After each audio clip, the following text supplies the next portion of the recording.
Hello, this is Dale Matthews. I'm joined by Mike Jones. Hey Dale, what it is, man? Wow, that was a long pause, Mike. There's probably a little bit of a delay in Mike, not in the lag time between us. Okay. Hello, Mike. Yes, right, exactly. That's what it is. Yes. Okay, so we've got the news for you. I don't know. See, we're on at 7 live, and I'm not sure that you've seen this any other place or maybe read it somewhere else, but we can tell you and confirm because I've spoken with Oath Keepers and I've spoken with the mine owners in a conference call, a speakerphone call. And the Interior Board of Land Appeals administrative law judge has put a stay on the BLM when they're dealing with the miners. And therefore, based Hmm. upon the stay from this administrative law judge, the Oath Keepers are sending people home. I Yeah, repeated that back to them I to be think sure that's I a got the mistake. story right. I repeated it back to them to be sure that I Yeah, understood the story. Because if I can tell you, just like you're looking at your screen and telling me now, I think Dale is saying this. Go ahead, let's all do it in unison. They're sending the people home. oh, You want to do that again, yeah. Mike? I heard that. Um, no, no, I don't. There must be a really big delay here because there's issues. No, there that has been out there that the stay came through. I didn't hear that they were sending them home. I personally don't trust this stay as far as you could throw it with one arm. Yeah. It's coming out of the same wing of government as the BLM does, and what the heck? They can Administrative say law anything they judge. want, and then everybody goes home and they come in and burn the cabin down. What we want to tell you isn't that the stay is there, because you probably know that. I confirmed with the Oath Keepers and with two of the mine owners. They told me, Mm, and I repeated it back to them. They are sending people home. It's going to take a little while because yeah, people that's brought a news. lot of stuff with them, but that's confirmed. Yeah, wow. Yeah, straight from the source. Now, people like Channel 5, sorry, Channel 5, they're not going to get any news from these guys. For some reason, they don't want to tell Channel 5, but they tell us. So we know this to be true. That's what they said today. So Yeah, speaking that's of that's uh, speaking, that's speaking of news. Channel I 5, there were hope a lot. I Go I ahead. hope that all works out. Yeah, I hope it does too. Now, everybody be No, I'm just patient. saying. Hey, Dale. Yeah. Just so you know, I'm instantaneously responding when I'm hearing what you're saying. So I'm not waiting to trip you up or something like that. If No, that's I was about to explain to the what you're. audience. I know you're not doing that. Okay, Mike is not deliberately trying to trip me up this time, but there's a little delay, so everybody's going to be patient. That's cool. Okay. So what we've noticed at the end of today is the first day of campaign 2016, by the way. Woohoo.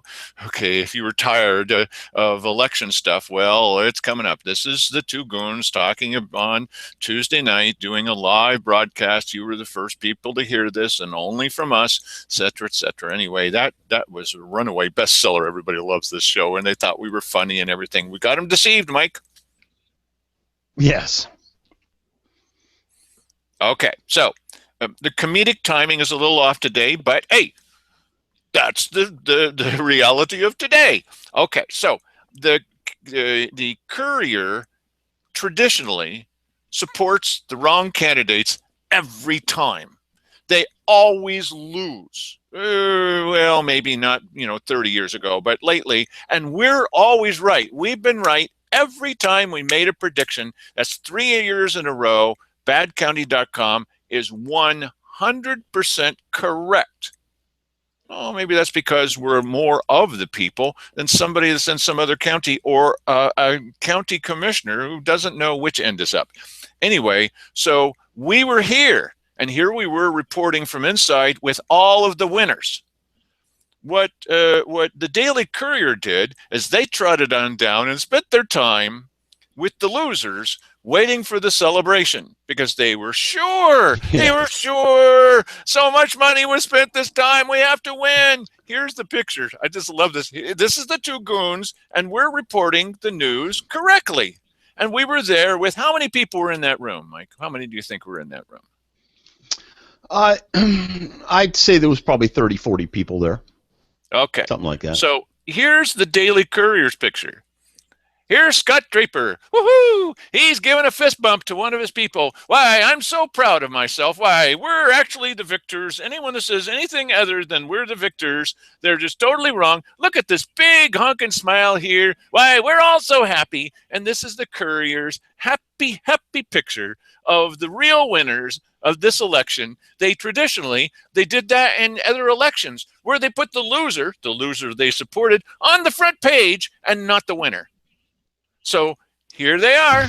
Now, nobody from the Courier bothered to show up at Republican headquarters. It's Republican headquarters. I'm not a Republican, and neither is Mike.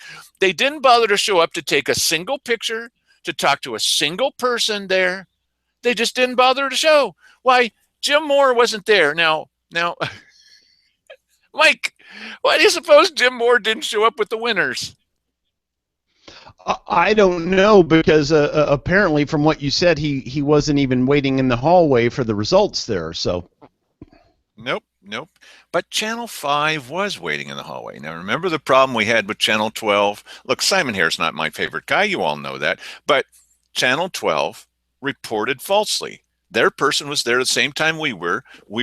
She was right next to us. And she came out and reported something completely false. And then I called their news director and I told them, and they were like, "Oh, that's not good." I said, "Yeah, and we're going to be talking about it." "Oh, that's really not good." Because we review the media. Why wouldn't we? Right or wrong? Okay, it's not us versus commissioners or something. It's us versus lies. Okay, so let's take a look at how the Channel 5 reporter, Roma Villavicencio, you deserve an award for that, Dale, how she reported the election. She was right there with us. The only other media person, well, Chuck Benson, but he's not media. He's with KJO Rotary Radio. Okay, go ahead and play that back, and let's see what she had to say, Mike. Split in providing more money for public safety. NBC5's Roma Villavicencio just got back from Grants Pass. She has the very latest tonight. Roma? Art, for a fourth time, voters in Josephine County managed to give the thumbs down to a public safety tax levy by a close vote. That vote was 54 to 46%. Now, first of all, we managed to give a thumbs down, and it was a close vote. Mike, was it a close vote? not really. Not compared to previous elections. It's the gap is widening, which and you know what, I think probably it would have even been wider had they not thrown the kitchen sink at it. Yeah, they spent a ton of money. I mean, they spent, well, the last estimate was 9 times more. And then Scott Draper, this happy guy, he's so happy, he spent an extra $10,000 at the last moment. I wish he had spent a lot more, in trying to pass this dog, and the dog didn't pass. The dog couldn't even fetch. Yeah, that's right. And so, yeah, it was not a close vote. There were 8 points difference. That's, okay, that's not 80-20, but that's more than enough. There will not be a recall. There's no reason to do a recount. There's no reason to do a recount. This was false. Why did she tell her audience, while all the rest of, even the media who think that we're lunkheads for not passing, it's got nothing to do with them, but they think that we're stupid for not voting for a levy every time in 10 years. Why is it that Roma Villavicencio is telling the Channel 5 viewers that it was a close vote? Is it possible she came in with a preconceived notion? Well, it's entirely possible. I think that what you're dealing with here is somebody who gets paid minimum wage and doesn't know anything about what's going on, and she's taking most of the input information from other people. and then she's the only thing that she's able to put on it is, I was there and here's the numbers that they gave me. That's her input on the thing. Now, I don't know, perhaps she should have dug deeper or dug with other sources, but I'm sure that they're giving her direction to seek certain sources to find the information that she's looking for and, get background information. And if I had to guess by the nature of what we've seen so far, I'd say it's probably the Courier. Yes, they do admit that they get most of their news from the Courier about Josephine County. Okay, play the next part of that report, please. The money would have helped pay for services in the county, including jail beds and more deputies. Some people joined at the Josephine County Clerk's office when initial results were released at 8 tonight, and most were happy with the initial results showing the levy failed. Others were sad about the news. Now, wait a minute. Most were happy, others were sad. Now, there was one guy in that hallway, just one. You had to go all the way to the end of the hallway to find that guy. By the way, did you notice how Art Harvey was passing right by me? I'm holding up the mic. Yes. I'm holding up the mic. Yes. If you watch live that night, I'm like, Art, are you going to say anything? Because he often said, no, he's got nothing to say. And he's handing out the press release to everybody. Dog passes by, a rat in the corner. Everybody gets one, but not this Dale Matthews. That's okay. Yeah. Go ahead, Art. That's the way they roll. I'm really surprised that they didn't find an indifferent party. What they, if they really want to cover all the bases, find somebody who's completely apathetic and doesn't even know who the candidates are and ask them for their response. So she goes on down the hall. Now, keep in mind, she's 150 feet away from how many people? 30 to 40 people. 30, 40 at least. I'd say it's at least that at the peak. And they're on the winning side. And the Courier is down at loser headquarters. And they're all happy people. Sure, they're happy. Of course. Oh, I just threw $10,000 down the toilet. Ooh, I'm so happy. And we lost this thing that we said is life and death. And I'm just happy. Look at how happy I'm fist bumping with somebody. Right? Isn't this Colleen Martin from the Chamber of Commerce? I think that's who it is. Oh, they're so happy too. They're all happy. Okay, that's where the Courier was. Channel 5 is right across the street from anti-levy headquarters. She's not going to cross the street. I wouldn't cross the street to cover that story. So she finds some guy that's not happy. Let's see what the not happy guy has to say.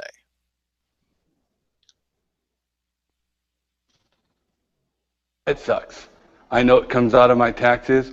My wife and I are both willing to pay it because I think we need more sheriffs and more patrols out there. I've tried year and year again and didn't get it passed, and I'm so glad I didn't this time. It's not a fair way to do it, and anyway, if we had lost, the money would not have gone to the sheriff anyway. No, why are you talking with someone that you can't understand her? For one, it's not her fault. I mean, you go ahead and try to speak Slavovian or whatever. Okay, I totally understand that. But she also says something is false. The money wouldn't have gone to the sheriff anyway. You're right across the street from people who can tell you the truth. Why do you pick this person? Because you don't have to cross the street. Woo, that's hard work crossing that street. I know. I crossed it live with a camera running. That's not been done before. Go ahead, Mike. Well, it would be interesting if they're just not affiliating with us, and they really should. If some of these news stations would talk to us or talk to some of the people that were involved in the grassroots operation here, maybe they'd have a little bit better information and better people to interview. Well, I'd rather talk to an isolated guy in an empty hallway, it's empty by then, rather than go and how about footage of people, ZX is staging, it looks 3D, all those people packed in there, yay, we're winning, we won, and throwing up confetti and waving flags and singing songs. No, that's terrible video. What you want is one disgruntled guy in a corner and someone you can't understand. What kind of reporting is this? it's I have to get this story quick and get back to the station. This is, I'm not shocked by any of this stuff, and this, to me, it's not really so much a story as it is everyday small town TV station reporting. This is what you get. Well, we're a small town TV station, and we got it right, and we've always been right. So take that. Okay, so she has more to say. This part. Well, coming up here's the difference, though. We're reporting on something we actually know something about. That's the difference. And you can come here and you can actually get the facts. Yeah. That's Why the not difference. wait till 11 o'clock and see some disgruntled guy in the corner that says it sucks? Hey, you know what? No, it doesn't. Well, and not only that, you're getting a quick cut of it. Bing. Okay, here it is in a nutshell. If that's the impression, if that's what your understanding of the news is after you're watching, you've got nothing. They laid, no, that sucks. Bing, you've got that, and then you have Springahinger. You don't know.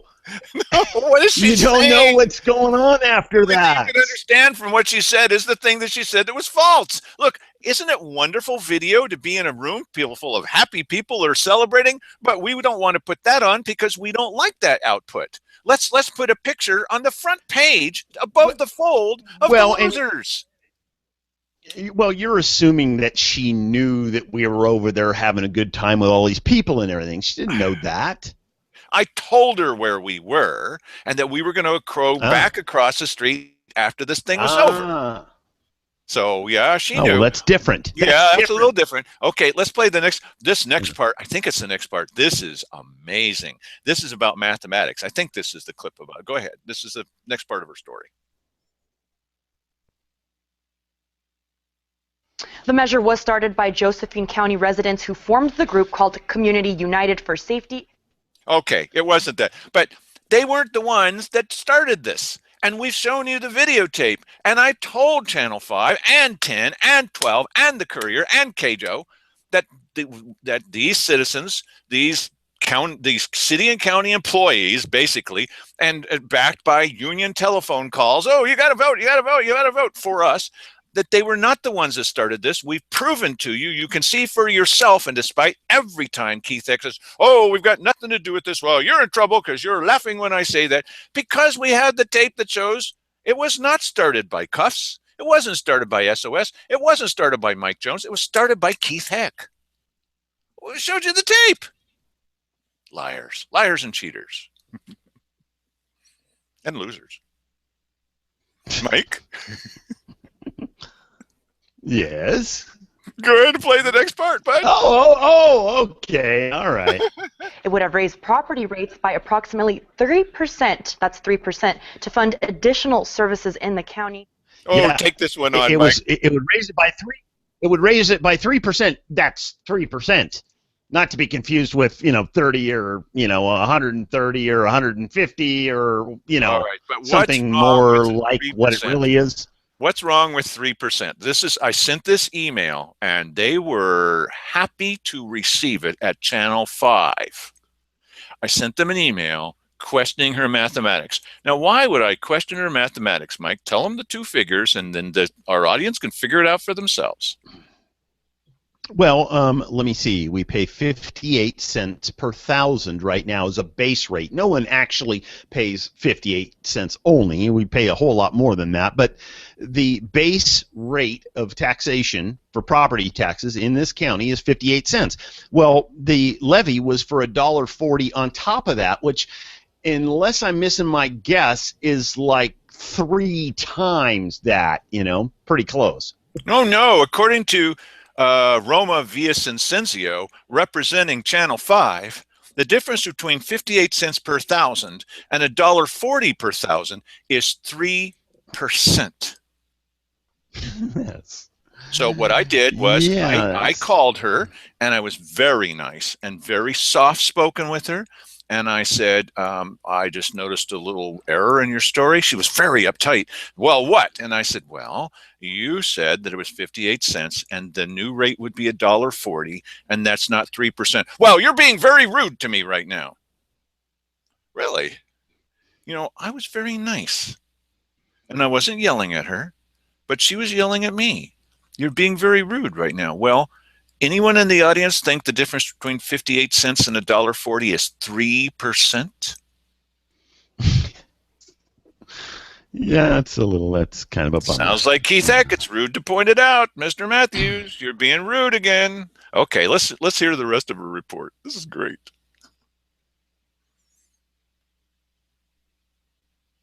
I did speak to one of those group members, and she says they are upset tonight, but that they are grateful for the support that they did get for people who envisioned a better community in Josephine County. Yeah. Well, you know what was interesting there is that while she's doing that, you can see the shadow of somebody shuffling paper. I think they had cue cards written out for her, and they were going like this and shuffling through the car. Okay, yeah, here's your next thing that you need to say, or something like that.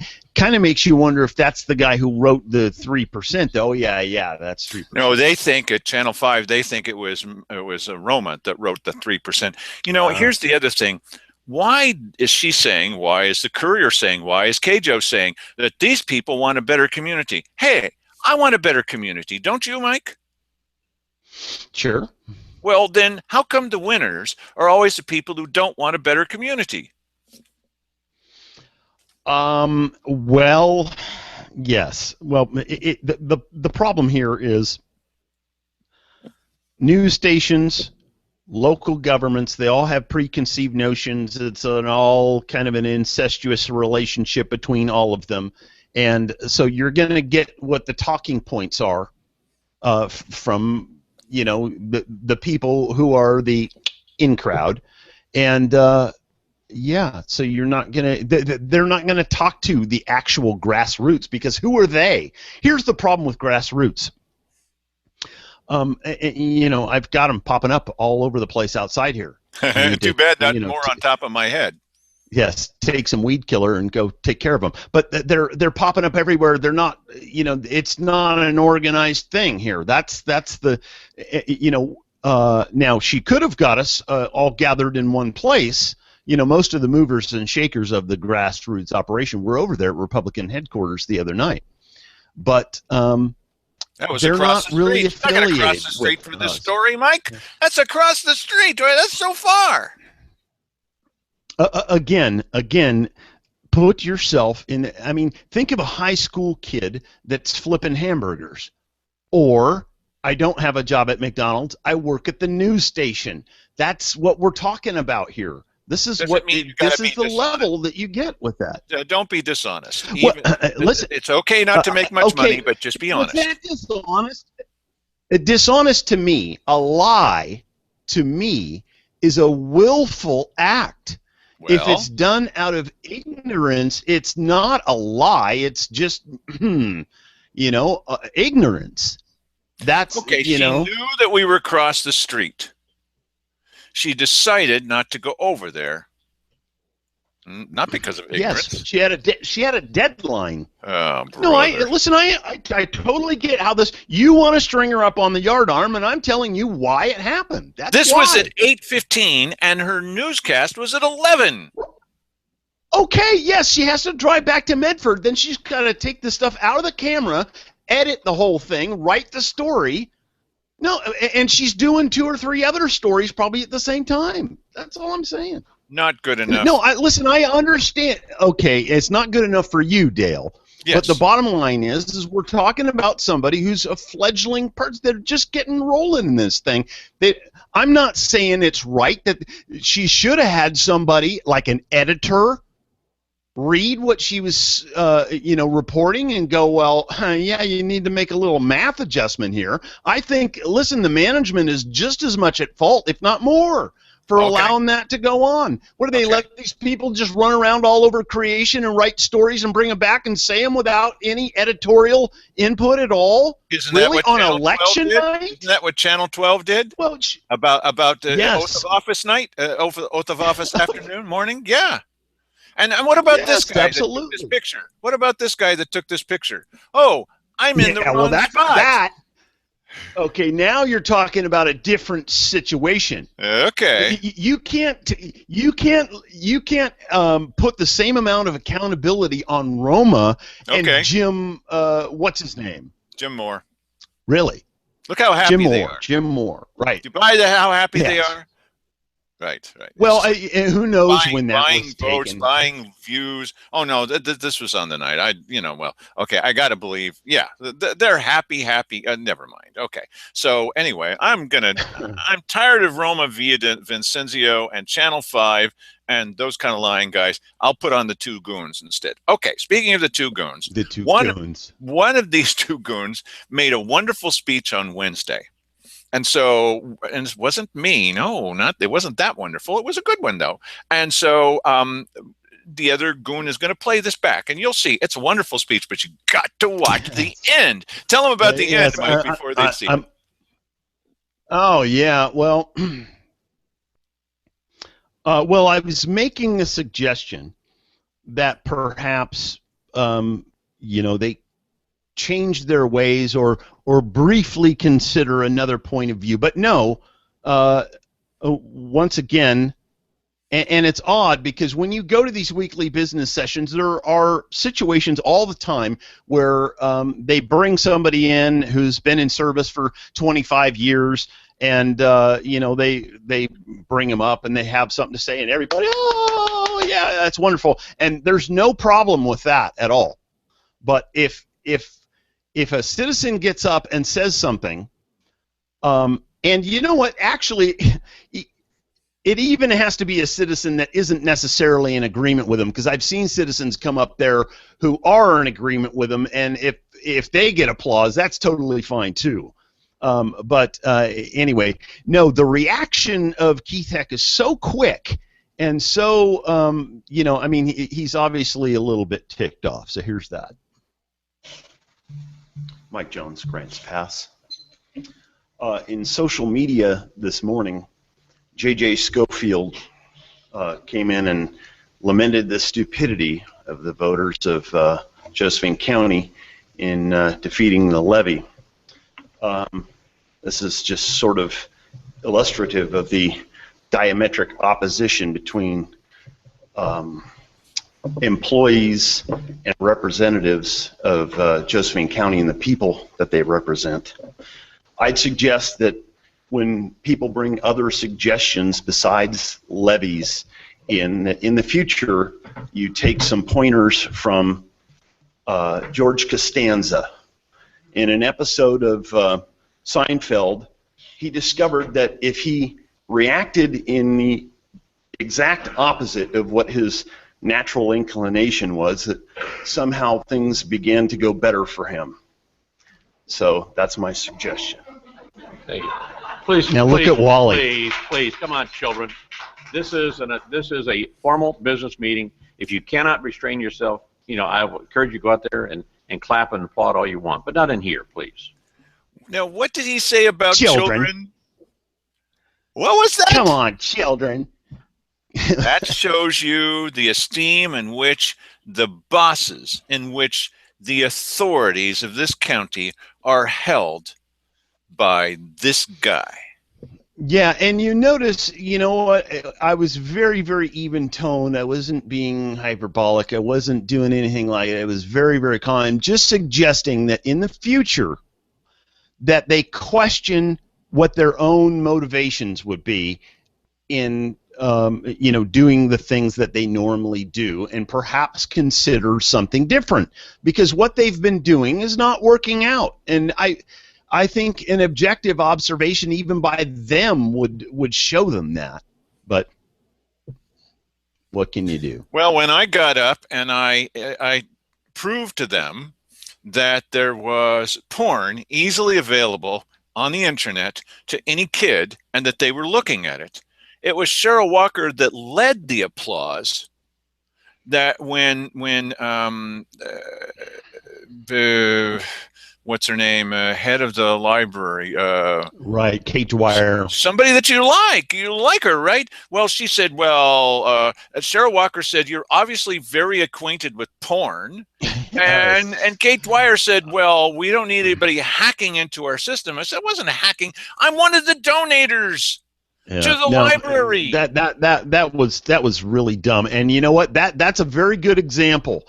That's a very good example, because them quashing applause, then there wouldn't have been anything wrong with applauding me or anybody else that got up there, as long as, it's not getting out of hand.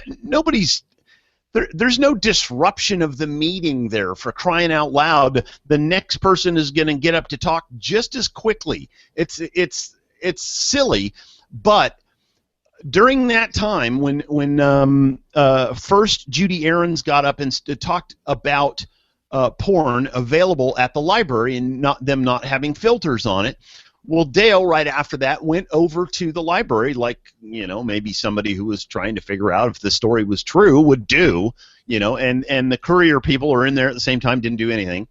So Dale goes over there and discovers, certainly, all you got to do is type into Google what you're looking for, bam, it comes up, and he is pointing it out to the library staff. And then the library board comes in and they stack the next weekly business session meeting there. And they start talking about stuff, and they all start attacking Dale. And there's chuckling and laughter and everything. And did the board object to that at all? No, they encouraged it. So this is the type of thing that we're talking about: this opposition, this headbutting to the majority of the population in this county that wants good government. Okay, other things that happened at the weekly business session. Breathing a little life into this. Come on, Mike, let's breathe life into it. Yes. So yesterday's weekly business session was dominated by people who came in to talk about Sunny Valley Sand and Gravel. So what's their beef? They don't like it. I'm just kidding.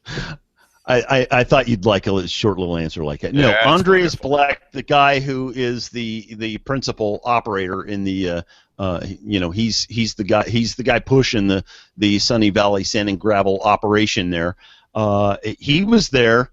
So it was really weird. It was him, and then it was everybody that hates his guts was over on the other side, and there was a lot of them. And they, probably took, if we just counted all of the speakers that got up to oppose his operation, that would have been, at least a half hour, would you say? Something like easily. That? And they're saying his operation would mean that they've got trucks rolling up and down their neighborhood every day, day and night, dust and noise for 30 years. And so they've appealed this. So they come to the commissioners, they say, now look, we've appealed this to the Land Use Board of Appeals, LUBA. If there's a group that makes the commissioners shake, it's LUBA, because people go to them and they say, now hold on a second. This is a drought. We're in a drought. We've appealed to the governor, okay? And we've said we're in an emergency situation with water, and this guy's going to be using millions of gallons every day of our water. Yeah, they said somewhere between like 8 and 35 million, which is a lot of water. That's a tremendous amount of water. And I'm wondering, in the mining for sand and gravel, is typically what they do is they take a front end loader, big one, and they go in and they just start scooping out the riverbed. It's the old river beds that change course, and then they leave deposits all over a valley of sand and gravel.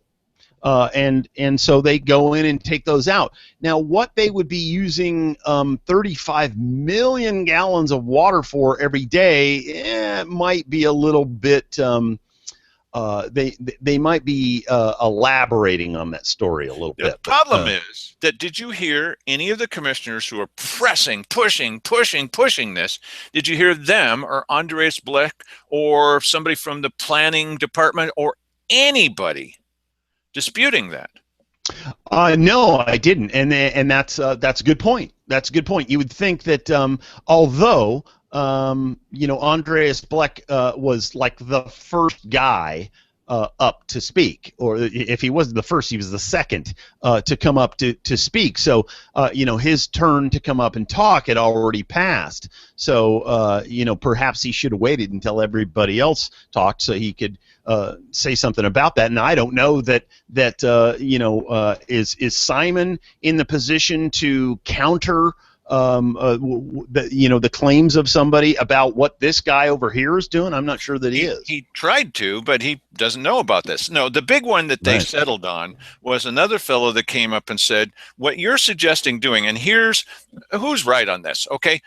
I'm not a hydrologist. Mike is, but I'm not. Okay, so Right. Yes. well, he fixes water pipes, which is a lot closer to But Dale's going to hydrologist than tell you me. about it anyway. I'm going to try. Okay, what they're saying is this is now under appeal. And what the heck kind of thing are you doing as county commissioners to say to the guy, which they did at a previous little backroom meeting, you just go right ahead. And people in the audience, because they're not allowed to speak. This guy could speak, but they couldn't. Okay, because that's the way the commissioners see things. Now you just go right ahead and just start digging, just start up right away. And I'm thinking, now wait a minute. Like most people in the audience, I talked to them afterwards and I said, oh, what's the deal about this? Because they're saying go ahead, but isn't it under appeal? I mean, okay, use an absurd example. If you're on death row, what, again?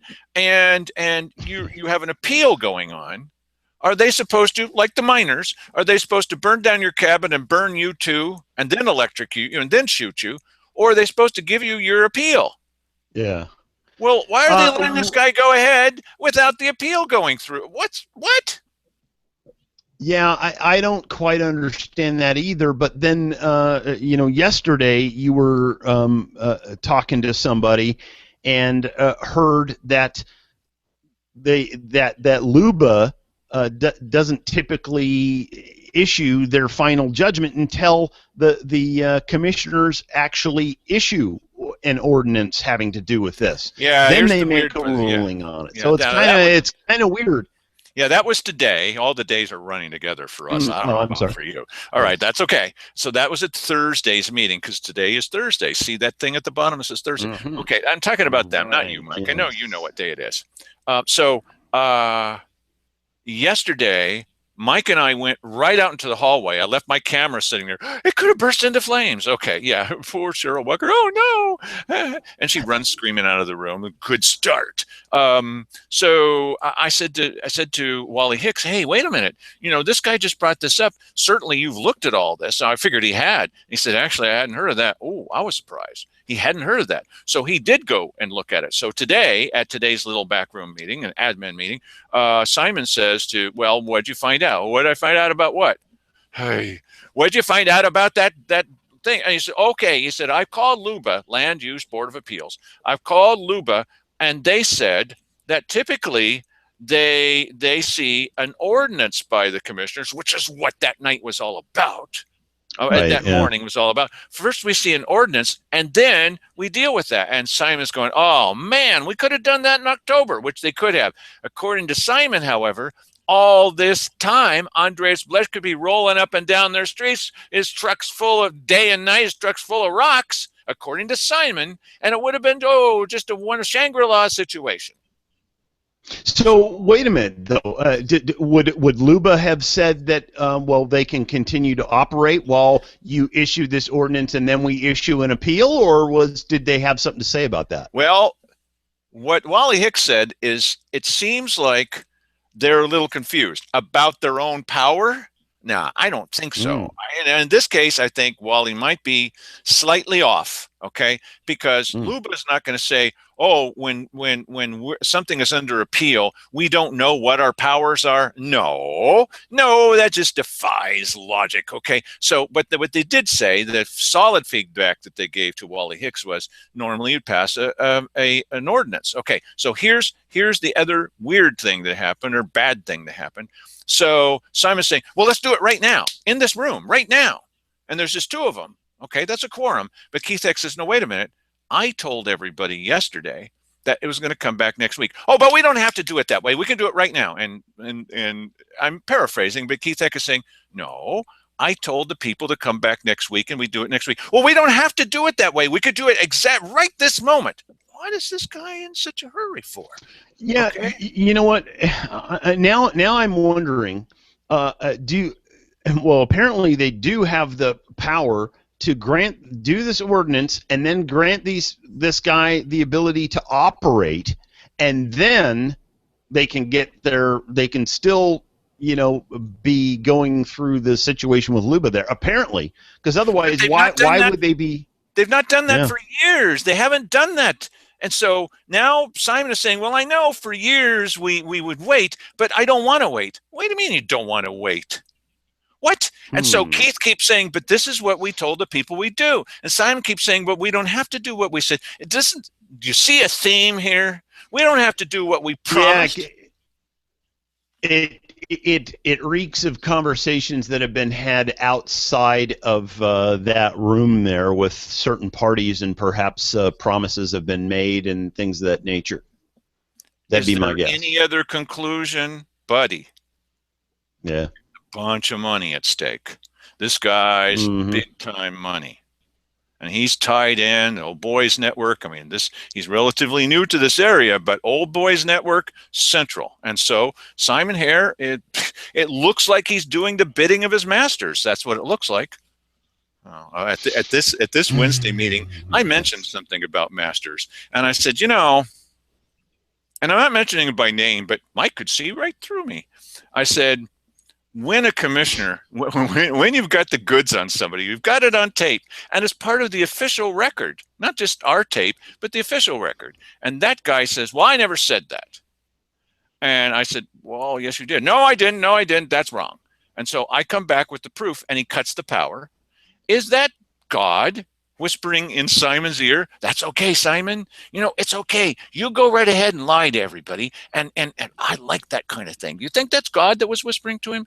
And then when another commissioner, when we videotape him, and he says, I never said any of those things, why Mike Jones and Dale Matthews went in there and doctored it to make it sound like I said something bad. Do you think it's Jesus is saying, I'm the great deceiver?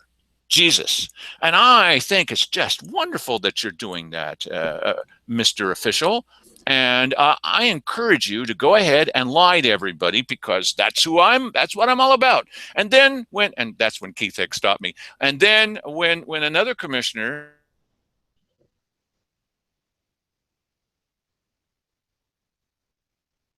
Uh-oh. This is not good.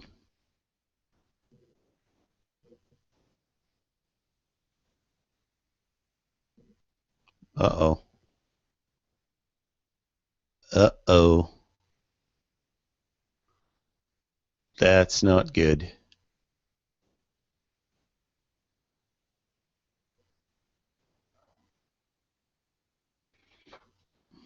That is not good. Perhaps we have a Dale disconnection. Yes, that may be perhaps what's going on. Maybe I am still on and he is not. That's probably what's going on here. Well, hopefully Dale will reconnect back up with us here in just a second or two. We lost him midway in a sentence. It was the sermon. It was the sermon of Dale Matthews about who it is that's speaking from the mouths of local politicians. Well, let's see here. We're just about as far in as we usually go during one of these shows. So that may be the last word from Dale. Perhaps he got struck by lightning. I don't know. All right. Well, that's 2 nights in a row. We've had some technical difficulties. Hopefully we can break this trend, because up until this time, we went 140 straight shows without one hassle. So, all right. I don't see Dale coming back. All right. I guess that's it. And we're going to be talking to Wally tomorrow morning at 11 o'clock, and that is going to show up on Sunday. And for our continuing series of Sundays with Wally Hicks talking about the charter. And we're going to cover a couple of topics, and you'll see those over the next 2 consecutive Sundays. And then we're going to find out whether or not we're going to have Bill Hunker back, because, we don't have a levy now. So perhaps we'll have him back to tell us what's in store for Bill Hunker in the future, and what's the next challenge that he's going to face. So until then, Arrivederci. See you tomorrow night.